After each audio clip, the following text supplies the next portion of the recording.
नमस्कार दोस्तों, आपका मेरे YouTube चैनल बालांश क्रिएशन में स्वागत है। तो चलिए वीडियो शुरू करते हैं। अकाल मृत्यु कैसे होती है? मित्रों, साधारण मृत्यु के बारे में तो हम सभी जानते हैं और समझते हैं, लेकिन अकाल मृत्यु का विषय ऐसा है कि इनके बारे में कई बातें कही जाती है।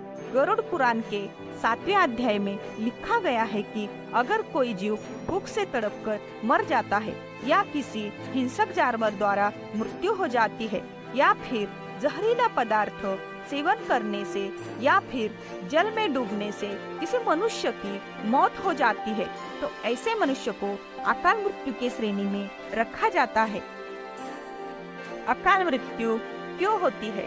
दोस्तों, अकाल मृत्यु किसी भी कारण से हो सकती है, फिर चाहे वह किसी रोग के कारण हो या दुर्घटना के कारण।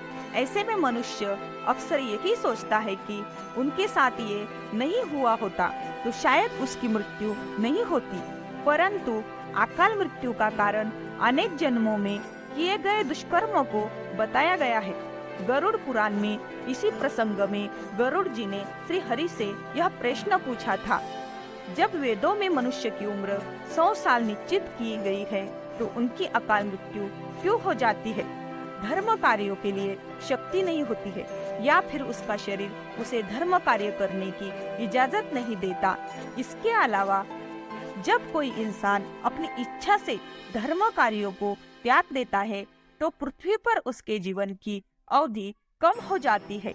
देखा जाए तो हर इंसान का कर्म ही उसका धर्म होता है। मनुष्य की मृत्यु तब होती है जब उसके पास अपने इन कर्मों को निभाने की शक्ति या इच्छा नहीं होती। इंसान की उम्र भले ही 100 साल हो, लेकिन अपने कर्मों के जरिए वह अपनी उम्र को खुद ही नष्ट करता चला जाता है। वेदों का ज्ञान न होने से मनुष्य जान ही नहीं पाता है कि वह कब कुकर्म करता जाता है।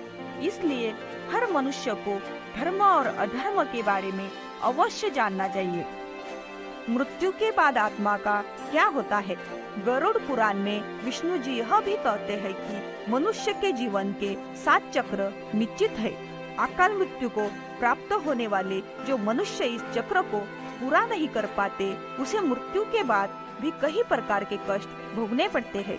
दरअसल अचानक ही मृत्यु होने की वजह से मनुष्य की इच्छा, कामना और तृष्णा बनी रहती है जो कभी पूरी नहीं हो पाती। ऐसे में शरीर तो नष्ट हो जाता है, लेकिन आत्मा का मोह नहीं छूटता। इस स्थिति में अकाल मृत्यु वाली आत्माएं अपने परिजनों या जीवित लोगों को कष्ट पहुंचाती है और अपनी मनोकामनाएं पूरी करने का भी प्रयास करती है। ये आत्माएं प्रेत पिशाच योनि में कई वर्षों तक भटकती है। यदि हमारे परिवार में ऐसा किसी के साथ हुआ तो क्या करना चाहिए? इन आत्मा को मुक्ति कैसे मिलेगी? हम वीडियो के अंत में जानेंगे। गरुड़ पुराण में बताया गया है कि प्राकृतिक मौत से मरने वाले मनुष्य को 13 या 45 दिन में दूसरा शरीर प्राप्त हो जाता है। वो आत्मा प्रेत योनि से मुक्त होकर अपने कर्म तथा अगले जन्म के लिए यमलोक पहुंच जाती है। जबकि अकाल मृत्यु में व्यक्ति भूत, प्रेत, ब्रह्म, राक्षस, बेताल और छत्रपाल योनि में भटकता रहता है। उनकी आत्मा को आसानी से शांति नहीं मिलती। आत्महत्या पाप क्यों है? आपको बता दें कि अकाल मृत्यु में आत्महत्या को सबसे नीचे दर्जे पर रखा जाता है। आत्महत्या करना पाप माना गया है। ग्रंथों की दृष्टि से यह एक घिनौना कृत्य है। भगवान विष्णु जी ने गरुड़ पुराण में इसे ईश्वर का निरादर और अपमान कहा है।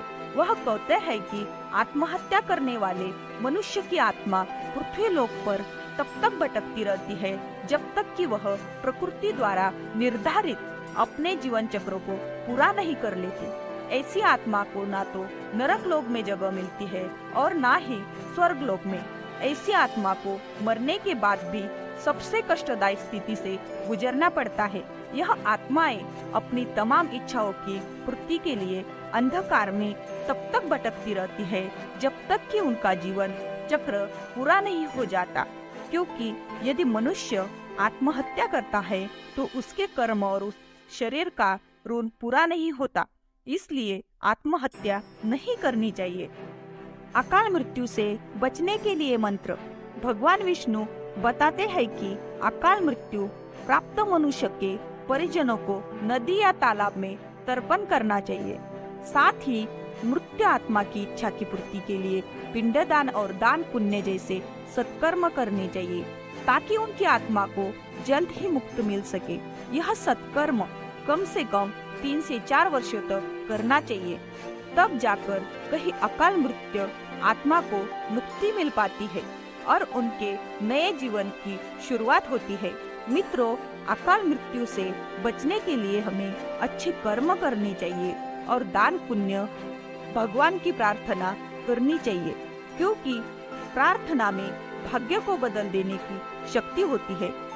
इसलिए आप सब भी पुण्य करें और दूसरों को भी बताएं। वायुनोत्क्रमतोत्तारः कफ संरुद्ध नाडिकः कासश्वासकृत आयासः कंठे घुरघुरायते। अर्थात प्राणवायु निकलते समय आंखें उलट जाती है। कफ के अधिक होने से नाड़ी सब बंदसी हो जाती है। खांसी और श्वास के समय परिश्रम से कंठ में घुरघुर शब्द होने लगता है। अगर आपको मेरा YouTube वीडियो पसंद आया होगा तो लाइक और सब्सक्राइब करना ना भूलिए। धन्यवाद।